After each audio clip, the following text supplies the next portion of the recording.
AP CM Chandrababu Naidu టార్గెట్గా తెలంగాణలో అధికార కాంగ్రెస్ పార్టీపై ప్రతిపక్ష బీఆర్ఎస్ పార్టీ విమర్శలు చేస్తూ వస్తుంది. ముఖ్యంగా 2024 అసెంబ్లీ ఎన్నికల్లో ఏపీలో కూటమి అధికారంలోకి వచ్చింది. చంద్రబాబు నాయుడు తిరిగి ముఖ్యమంత్రి అయ్యారు. ఇప్పటికే సంవత్సరం పూర్తయింది ఏపీలో కూటమి అధికారంలోకి వచ్చి. కేంద్రంలో టీడీపీ నేతృత్వంలోని ఎన్డీఏ కూటమి కీలకంగా ఉంది. ముఖ్యంగా టీడీపీ అందులో కీలక భాగస్వామిగా ఉంది. చంద్రబాబు నాయుడు మద్దతుతోనే కేంద్రంలో బీజేపీ ప్రభుత్వం కొనసాగుతున్న పరిస్థితి మనకు కనపడుతోంది. ఇప్పుడు మరోసారి తెలంగాణలో ఈ సెంటిమెంట్ను మరోసారి తెరపైకి తెచ్చేందుకు బీఆర్ఎస్ పార్టీ వ్యూహాత్మకంగా పావులు కదుపుతోంది. తెలంగాణ ఉద్యమ సమయంలో చంద్రబాబు నాయుడు తెలంగాణకు వ్యతిరేకంగా ఉన్నారు అనే అంశాన్ని ప్రజల్లోకి తీసుకువెళ్లడంలో బీఆర్ఎస్ పార్టీ విజయం సాధించింది. ఆ తర్వాత 2014, 2018 అసెంబ్లీ ఎన్నికల్లోనూ బీఆర్ఎస్ పార్టీ ఇదే అంశాన్ని తెరపైకి తీసుకొచ్చి ప్రజల్లోకి వెళ్ళింది. 2014లో బీఆర్ఎస్ పార్టీ అధికారంలోకి వచ్చినప్పటికీ తెలంగాణ రాష్ట్రంలో తెలుగుదేశం పార్టీ 15 అసెంబ్లీ స్థానాలు గెలిచింది.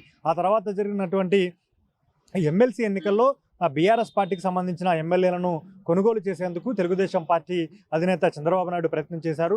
తెలుగుదేశం ప్రభుత్వం ప్రయత్నం చేసిందంటూ బీఆర్ఎస్ పార్టీ పెద్ద ఎత్తున ఆరోపించింది. చంద్రబాబు నాయుడుపై విమర్శలు చేశారు. ముఖ్యంగా 10 ఏళ్ల పాటు హైదరాబాద్ ఉమ్మడి రాజధానిగా ఉంది కాబట్టి హైదరాబాద్లో సెక్షన్ 8 పెట్టాలంటూ అప్పటి తెలుగుదేశం ప్రభుత్వం, ఏపీలో అధికారంలో ఉన్నటువంటి తెలుగుదేశం ప్రభుత్వం చంద్రబాబు నాయుడు డిమాండ్ చేశారు.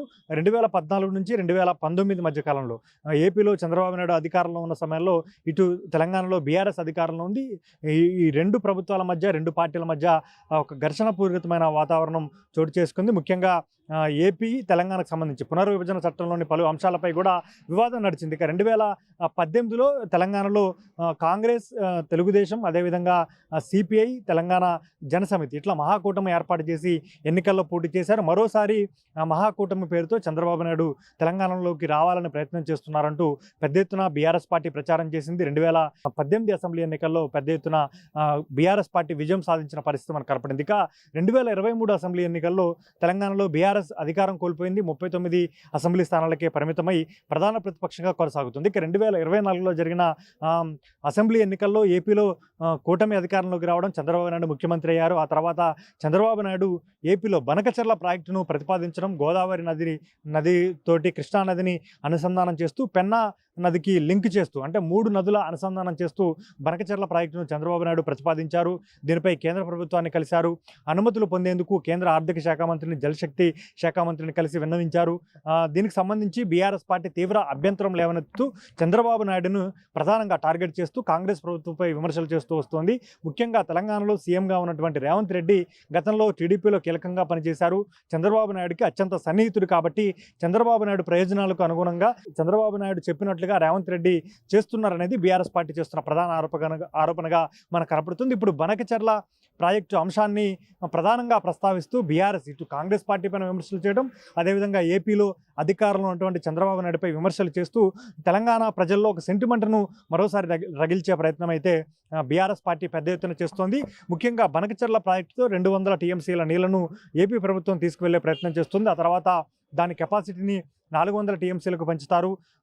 ఒక్కసారి ప్రాజెక్టుకు సంబంధించి అనుమతులు లభించిన తర్వాత ప్రాజెక్టు పనులు ప్రారంభిస్తే దానికి సంబంధించిన నిధులు ఖర్చు పెడతారు కాబట్టి రైపేరియల్ రైట్స్, అంటే నదులకు సంబంధించి సహజ హక్కులు ఏపీకి లభిస్తాయి.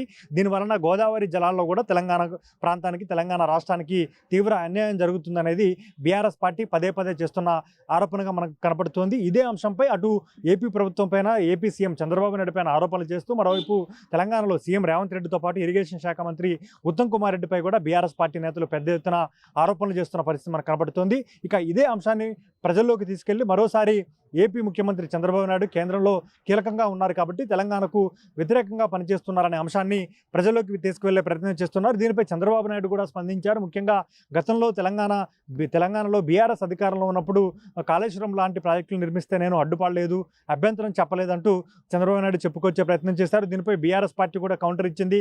కాళేశ్వరం ప్రాజెక్టుకు వ్యతిరేకంగా, పాలమూరు రంగారెడ్డి ప్రాజెక్టుకు వ్యతిరేకంగా, ఉమ్మడి పాలమూరు జిల్లాలో నిర్మిస్తున్నటువంటి ప్రాజెక్టులకు వ్యతిరేకంగా కేంద్ర ప్రభుత్వానికి ప్రభుత్వానికి చంద్రబాబు నాయుడు ఫిర్యాదు చేశారు. ఆ ఫిర్యాదు లేఖలు ఉన్నాయంటూ బీఆర్ఎస్ పార్టీ మరోసారి ఆరోపణలు చేసే ప్రయత్నం అయితే చేసింది. మొత్తానికైతే మరోసారి ఏపీలో చంద్రబాబు నాయుడు ముఖ్యమంత్రి కావడం, కేంద్రంలో కీలకం కావడం, ఇక్కడ తెలంగాణలో గతంలో టీడీపీలో పనిచేసి ఇప్పుడు తెలంగాణలో కాంగ్రెస్ పార్టీ తరఫున సీఎంగా ఉన్నటువంటి రేవంత్ రెడ్డి ఇక్కడ సీఎంగా కొనసాగుతుండడంతో ఒకవైపు తెలంగాణలో కాంగ్రెస్ ప్రభుత్వం పైన, రేవంత్ రెడ్డి పైన విమర్శలు చేస్తూ మరోవైపు ఏపీ సీఎంకు అనుకూలంగా పనిచేస్తున్నారంటూ చంద్రబాబు నాయుడు టార్గెట్గా మరోసారి బీఆర్ఎస్ పార్టీ రాష్ట్రంలో ఒక సానుభూతిని పొందే ప్రయత్నం అయితే చేస్తుంది. ఇదే అంశాన్ని ప్రజల్లోకి తీసుకెళ్లి దీన్ని సెంటిమెంట్గా మలుచుకునే ప్రయత్నం అయితే బీఆర్ఎస్ చేస్తుంది. దీన్ని ప్రజలు ఏ విధంగా ఆదరిస్తారు? గతంలో 2014లో కాంగ్రెస్ కూటమితో కలిసి తెలుగుదేశం పార్టీ పోటీ చేసినప్పుడు ప్రజలు వ్యతిరేకమైన తీర్పు కూటమికి ఇచ్చారు. అనుకూలమైన తీర్పు బీఆర్ఎస్కి వచ్చింది. 88 అసెంబ్లీ స్థానాలతో బీఆర్ఎస్ పార్టీ అధికారంలోకి వచ్చింది. ఇప్పుడు మరోసారి చంద్రబాబు నాయుడు అస్త్రంగా బీఆర్ఎస్ పార్టీ చేస్తున్న విమర్శలు బీఆర్ఎస్ పార్టీకి లాభం చేకూరుస్తాయి. తెలంగాణ ప్రజలు బీఆర్ఎస్ పార్టీ చేస్తున్నటువంటి వాదనను నమ్ముతారా లేదా అనేది చూడాల్సి ఉంది.